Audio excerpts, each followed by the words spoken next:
na bino nyonso bozwi opportunité topeli baku ya kolanda émission na bino na site internet bongani ya média oyo wapingai Patricia Kula nazali vraiment na esengo makasi ya koprésentele bino yango mpona moko ya lelo tokoloba actualité oblige.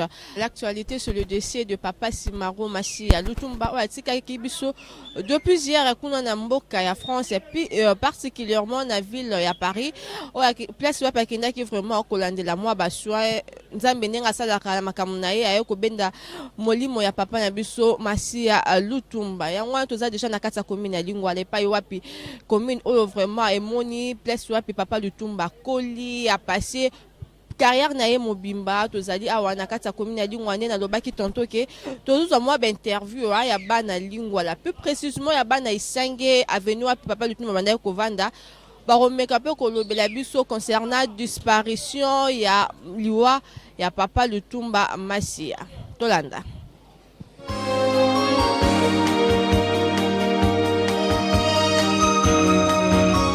Bonsoir papa. Bonsoir maman. Papa, pourquoi se présenter? Je me présente Franco Mukenge Ilunga Chilobo. Tout le monde n'a venu à Papa Simaro. Yo zaki nani par rapport à Papa Simaro? Non, moi je suis l'ami de son beau-frère. Que voici. Le beau-frère de Chimaro. Celui qui a posé sa petite sœur. C'est dans ces circonstances-là que je suis venu ici. Et non seulement cela, je suis fanatique de Lutumba. Ok, merci papa. Na banzo kolo ba moi na lingala pour la précision parce que l'émission est vraiment beaucoup plus na lingala. Papa, disparition ya papa Franco ya papa Simaro Lutumba. Oza qui ont vraiment dingene. Moi, je ne savais pas, comme j'étais convalescent à la maison. Ah oui. Convalescent. Ma fille qui étudie à William Bott vient l'après-midi, il me dit, mais papa, tu sais que Simaro Lutumba est mort. C'était vers 15h quand il m'a donné cette nouvelle. Donc comme à 19h dans les émissions sur RTNC, de 19h, je suis la nouvelle. Il a succombé le matin d'hier. Alors, ce qui m'a apprécié, chanson, bêta, toute une série de chansons, musicien par musicien. Et alors, surtout le disque, il y a Kake. Osa ya biso mwa a cappella na nzembo wana. Pona mono linga ngome. Ngana na yeba ka nzembo te na apprécier ka mena yeba ka bango ina yeba ka ngo bien te. Mais sinon na yeba ka papa yo koye nzembo wana kaka lokwa papa Simara lobaki mbula ya kufi mais sika tango sangoye kaka monene peli kobeta pe mbula makasi ebeti ya jindisi penja komina Kisasa pe na Lingwala awa kujindisa kake na kake vraiment moi o kaka likambo yango wana moto nyonso bandi kokanisa nzembo non ye azalaki ne prophète alobaki yango pamba te mokolo nakokufa kake kobeta kitachima olobelaka bato maloba na ngai ya suka foto na ngai bokamata bosala monimo soki mopaya aye polobela ye sango bafami bakosepela basinga na tiki balinga bakosepela biloko nga na tiki binemi bakoloba apusaka lofundo ebembe ya nsoso matanga te nalanga nzembo nga nalanga makambo bedi Kisasa mombalelo bakokanisaka papa Simaro kaka na nzembo wana kwa kaka ya monene betaki lobi pe mbula makasi betaki bakokanisaka kaka na nzembo wana. Merci beaucoup papa. Papa tozonga na yo papa Simaro c'est une icône le leur kufi okosenga na gouvernement asa nini po na bobsek na ye. Soit déroulement bobsek ne ko zandenge nene. Le gouvernement koko sala oya sa sala kina oya ba précédé qui Lutumba ba Grand Calais ba Lombo Makadi ba Pepe Ndombe Rochereux et consort. Il doit faire encore même plus parce que nous sommes dans la modernisation. Il doit faire plus. Ah ça là oya collègue oya masos. Akamata tout en charge. Prise en charge des funérailles, de tout et de tout. Merci beaucoup, papa. Papa, bonjour. Bonjour. Oza beau-frère, il y a papa Simaro, mais qu'on s'est présenté pour Badakin Baïba. Dans la vallée, 4e famille. Hein. Simaro, c'est l'aîné de la famille. Le 4e, c'est une femme. Les moi, Sinanga, moi, Bananga, tu botines 7 enfants. Tant on a qui il y a dossier, il y a beau-frère Nayo, et ça là qui est vraiment des. D'abord, Nazaki Nandaku, babengaki liboso ngai. Quand babengi ngai, nayebisi na femme nanga qui est sa sœur, galobi fidèle, leki ya Simaro, basé de kuna à l'hôpital. Galobi est-ce que cela rend nos efforts obenga fidèle, toyeba situation kuna eza ndenge nini. Alors il y a le binanga non. Yebisanga kana mta auto téléphoner, ba téléphoner ba lui boni, ba téléphoner ba lui boni. Alors c'est pas ton problème. Na lobby obenga fidèle. Bon. Allez bon la question ma carte, obenga fidèle. Ngala lobby so mi carte. Kenena na sera et par Abino, à Isangi, qu'est-ce qu'il y a exactement. Alors, Tango Yaki, à Komiawa, alors, à Koutia Angouima, à Batou, effectivement, il était mort. Alors, mon fils, Okuna, qui est deuxième, Nangai, c'est lui qui m'avait confirmé que papa, effectivement, nous avons Koufi. Cela a tellement passé, à tel point que, dans ce qui même courage et coma, je me suis ressaisi, baninga nanga baza ko benga ngai. Po bayoka kiango par la radio, alors yangwana Balingaki Ngai n'a confirmé Bango du fait que je fais partie de la famille. A confirmé Bango, a confirmé Bango. Je suis arrivé ici vers 18h. Mais ça n'a pas si mingi. Mais ça n'a pas mingi. Mais ça n'a pas mingi. Quand il y avait des problèmes dans la famille, il recourait auprès de moi pour trouver une solution. Mais alors qu'il y a un mot à l'objet, ah beau-frère, nous autres aussi les mbi, hein. Nous autres aussi les mbi. Quand on a poto, bah cause là yo, pour que les contrôle. La période où on va bien qui on a, avec les contrôles, il y a une période de cela qui fait qu'il y a 80 ans. Je considère qu'il y a fait qu'il y a 80 ans. Il y a un qui était. Mais la maladie s'est empirée dans le Zanandakou. Chaque fois que son aïe, Natal aïe, alors bien non, il est toujours dans la chambre. Il est toujours dans la chambre. Alors, avec tout le monde, nous avons insisté de façon qu'il y a qu'un poteau. Mais quand Kokene a qu'un poteau, il était déjà abattu par la malaria, par la maladie. Comme il y a un poteau, on a accepté.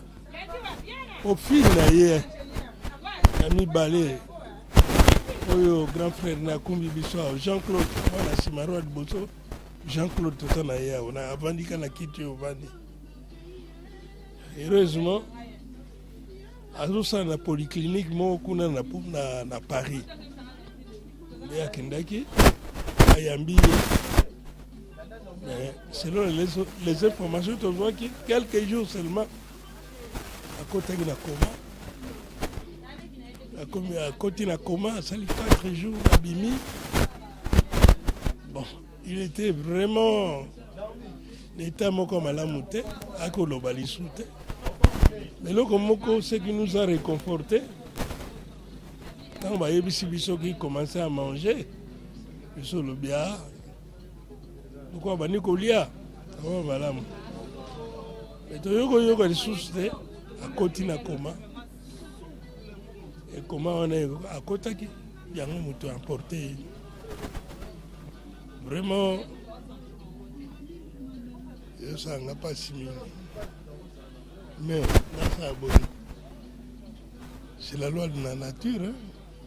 Nous sommes de pèlerins. Toujours les cas. Pourquoi vous voyez la mort d'un ami, un grand magistrat.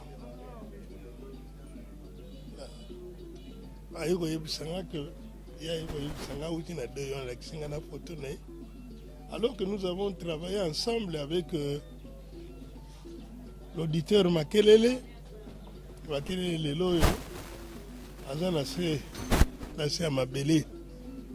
Alors je suis vraiment affecté. Donc je vous parle, je suis sous l'émotion. Merci beaucoup. Hein. Moi, ma souvenir, et Coco Zala. Ma souvenir est belé. La balisseur à 65. Je ne sais pas quand est-ce que tu es né. En 65, à côté de la hein. Alors,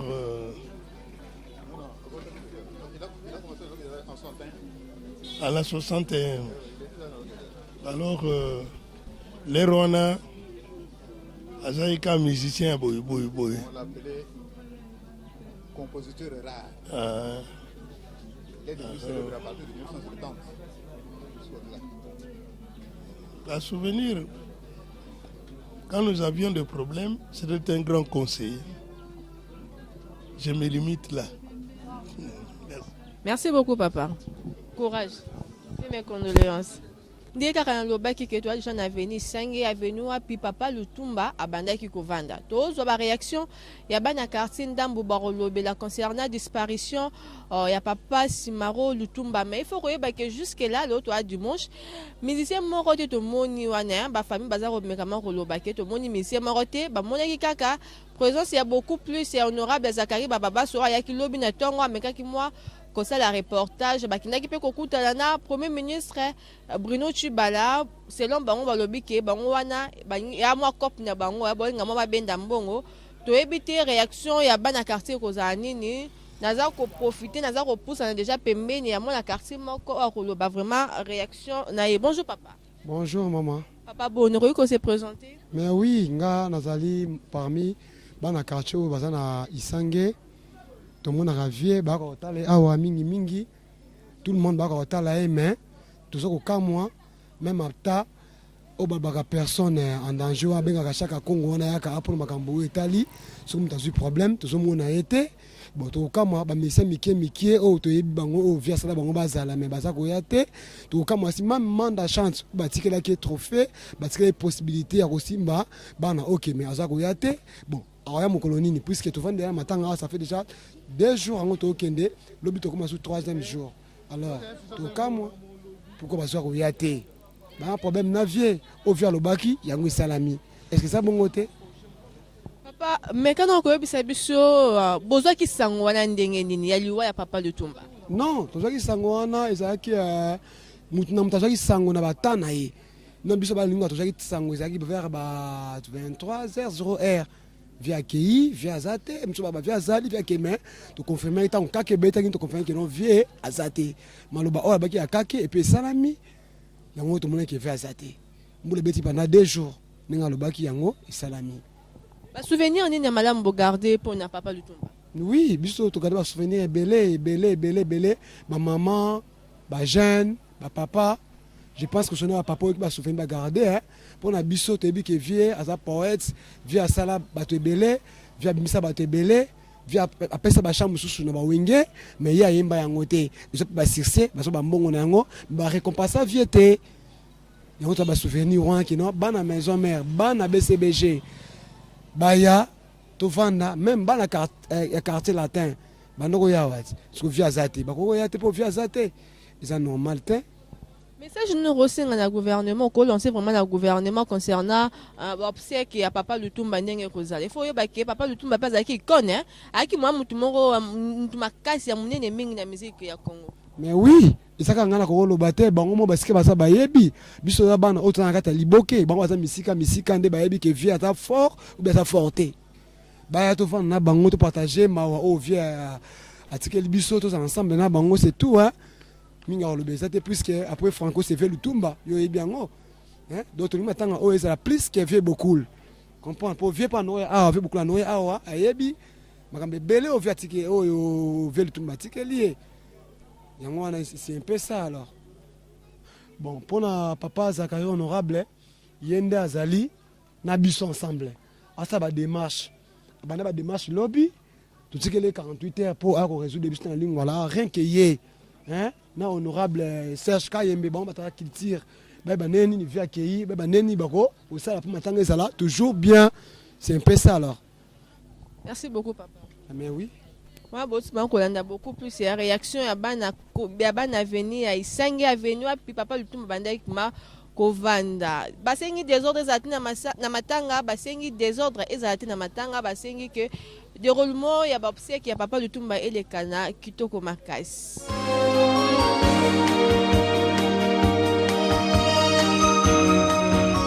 Wana botu ko na vraiment ba réaction ya bana lingwa la plus précisément ya bana Isangi o balobeli concernant dossier ya papa Lutumba Masia wa sika kibiso de plusieurs balobeli ndenge nini babsek na il faut elekama il faut que le papa Lutumba za icône ya musique congolaise il faut vraiment ko kundaye na ba norme o esengela ni il faut ko kundaye na comme na dune vraiment il faut babsek wana za la dune ya kombo na pour papa Lutumba za mutu moko à ne plus présenter to sengi pe kaka na ba konzi ya mboka vraiment il faut matanga wana il faut za ba ordre makasi to ngite ko mona des autres to ngite ko mona mbutu na matanga wana vraiment il faut ba ordre vraiment ezala moi makasi bino mon bolandi ba réaction ba tunde ba lobby pour papa Lutumba na banze monef mo lobaki mingi ya muko akufa kake ko beta bo lobby pe bana kini vraiment ba monaki ndenge nini kake beta ki pe mbula makasi beta ki abaki moto na bakata batsango monima moto na pe da bakata batsango monima kuna vraiment na avenir Nyangwe